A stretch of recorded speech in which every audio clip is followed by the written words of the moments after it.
नमस्कार दोस्तों, मेरा नाम है अजय और आप देख रहे हैं हमारा न्यूज़ चैनल 9 PM तक।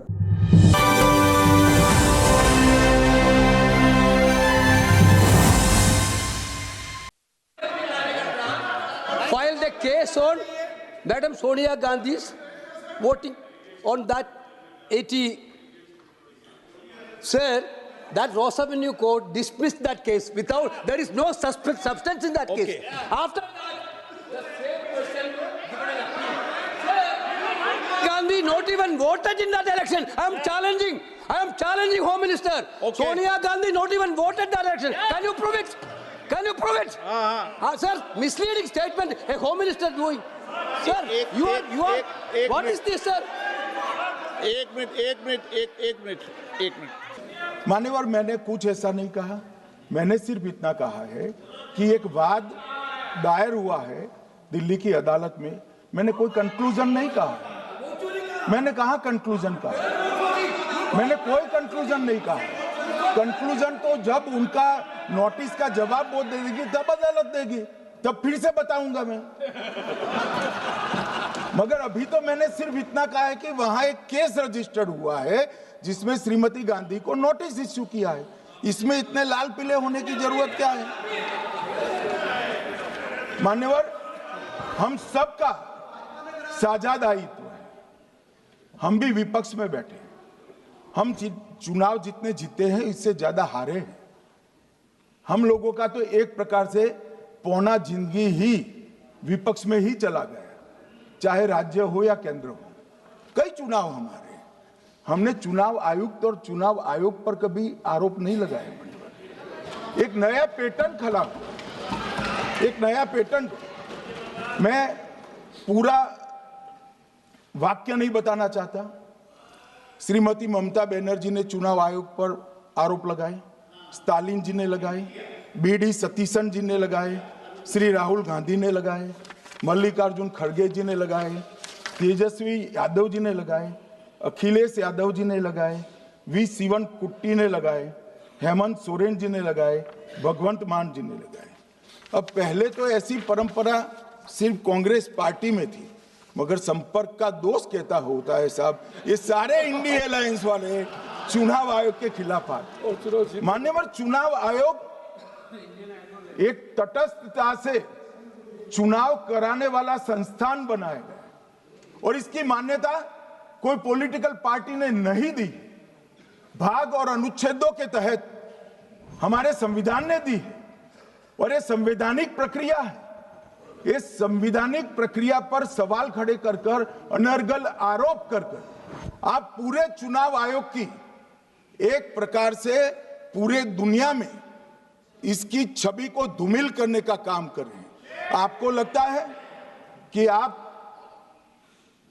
सरकार की छवि धूमिल करें? ना जी, आप पूरी दुनिया में भारत के लोकतंत्र की छवि को धूमिल करें। मान्यवर, सरकार का तो इतना ही सवाल है, मान्यवर सरकार का तो इतना ही सवाल है कि भारत के मतदाता क्या सोचेंगे। मगर मतदाता का सोचने का सवाल नहीं है। मतदाता को तो मालूम है कि हमने तो वोट दिया है इसलिए चुनकर आए हैं, तो उसके मन में कोई डाउट नहीं है।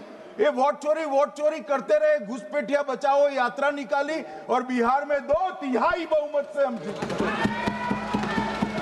मान्यवर, ये जो नई परंपरा शुरू हुई कि देश के अंदर चुनाव न जीते तो चुनाव आयोग को बदनाम करो, चुनाव प्रक्रिया को बदनाम करो, मतदाता सूची को बदनाम करो, ये हमारे लोकतंत्र का भला नहीं करेगी। यही आयुक्त के तहत, यही सरकार के होते हुए आप कई चुनाव जीते।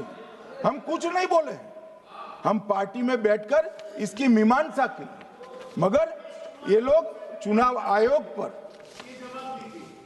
प्लीज नो, आप बैठिए, आप ठीक है बैठिए। माननीय सदस्य प्लीज प्लीज। मान्यवर, मैं थोड़ी स्पष्टता के लिए आंकड़ा देना चाहता हूं। मई 14 में श्रीमान नरेंद्र मोदी इस देश के प्रधानमंत्री बने, तब से उनको आपत्ति है। तो एनडीए क्या क्या जीती? 3 लोकसभा चुनाव हम जीते, 41 राज्यों के विधानसभा चुनाव जीते, तो हम 44 विधानसभा टोटल चुनाव जीते हैं 2024 से 25 तक, मगर वो भी 30 चुनाव जीते हैं अलग अलग विधानसभा में, 30 जगह पे। अगर मतदाता सूची करेक्ट है तो क्यों शपथ लिया, क्यों चुनाव लड़ा? आप बताइए देश की जनता को। आप लोग यहाँ कैसे पहुंचे? श्री राहुल गांधी जहां से चुनकर आए थे, वो वायनाड की मतदाता सूची में भी मेरी पार्टी ने प्रेस कॉन्फ्रेंस कर इसी प्रकार की डिस्क्रिपेंसी को बताया है। इसका जवाब नहीं देते। हमने अमेठी का भी बताया है, इसका जवाब नहीं देते हैं। मान्यवर, ये चुनाव की मतदाता सूची में जो थोड़ी बहुत गलतियां हैं, उसको वो लोग मुद्दा बनाते हैं चुनाव हारने का। चुनाव हारने का कारण है नहीं, मैं अंत में बताऊंगा क्यों हारते हो चुनाव, मैं बताऊंगा मान्यवर अंत। परंतु फिर भी चलो मान ले कि मतदाता सूची ठीक नहीं है, तो गहन पुनर्निरीक्षण का मतलब ही ये है कि मतदाता सूची को सुधारने की प्रक्रिया। अब इसमें आपके बीएलए सहयोग नहीं करते हैं, आप उसका बहिष्कार का ऐलान करते हो, आपकी राज्य सरकारें जहां है वो मदद कम करती हैं, तो कैसे मतदाता सूची का शुद्धिकरण होगा? जो आपकी डिमांड है वो ही चुनाव आयोग कर रहा है। आपकी डिमांड है कि मतदाता सूची ठीक हो, वो चुनाव आयोग कर रहा है, मगर हुआ क्या है मान्यवर मालूम है? इनको अब अगर प्रेस में कोई पत्रकार उनको पसंद ना आए ऐसा सवाल पूछते हैं तो तुम बीजेपी के एजेंट हो ऐसा कहते हैं। मान्यवर, सवाल जो भी हो उसको लेना चाहिए। मान्यवर, पत्रकार कभी बीजेपी का एजेंट नहीं होता है, मगर आप अगर ऐसा मानते हो कि लोकतंत्र में आपको पसंद आए ऐसे ही सवाल पत्रकार पूछे, तो ये नहीं हो सकता। इमरजेंसी नहीं है भाई, इमरजेंसी नहीं है। मान्यवर, एक प्रेस में कोई सवाल पूछता है तो कहते हैं बीजेपी के एजेंट हो, केस हारते हैं तो जज पर आरोप कर देते हैं, चुनाव हारते हैं तो ईवीएम पर आरोप करते हैं, ईवीएम की दलील अब गले नहीं उतरती तो वोट चोरी का मुद्दा लेकर आए, वोट चोरी का मुद्दा लेकर पूरा बिहार में यात्रा निकाली, फिर भी हार गए। अब हारने का कारण आपका नेतृत्व है, ये हारने का कारण ईवीएम और मतदाता सूची नहीं। और अगर ये मानते हैं मान्यवर, अगर ये मानते हैं कि इनको कोई पूछने वाला नहीं है, भगवान करे मैं गलत पड़ जाऊं, कांग्रेस के कार्यकर्ता इनका हिसाब मांगेंगे। एक दिन कांग्रेस के कार्यकर्ता इनका हिसाब मांगेंगे कि इतने चुनाव कैसे हार गए। मान्यवर, कोई जज आजादी के इतने साल में नहीं हुआ है मान्यवर कि कोई जज एक जजमेंट दे तो जज के खिलाफ इंपीचमेंट लेकर आते हैं। अपनी वोट बैंक को एड्रेस करने के लिए इंपीचमेंट लेकर आते हैं मान्यवर। और ये सारे ने तो साइन कर दिया, साथ ही साथ उद्धव जी ने भी साइन कर दिया। उद्धव जी, जजमेंट क्या है?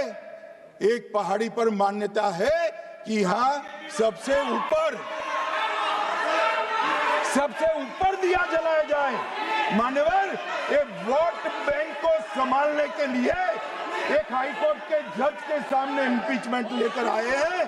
देश की जनता उनको मदद नहीं करे। तो दोस्तों, हमारी एक खास रिपोर्ट आपको कैसी लगी हमें कमेंट करके जरूर बताएं, और ऐसे ही देश विदेश की खबरें देखने के लिए हमारे न्यूज़ चैनल 9 PM तक को भी सब्सक्राइब करें और हमें फेसबुक और इंस्टाग्राम पर भी जरूर फॉलो करें। मिलते हैं फिर किसी और खास रिपोर्ट में, तब तक के लिए धन्यवाद। जय हिंद।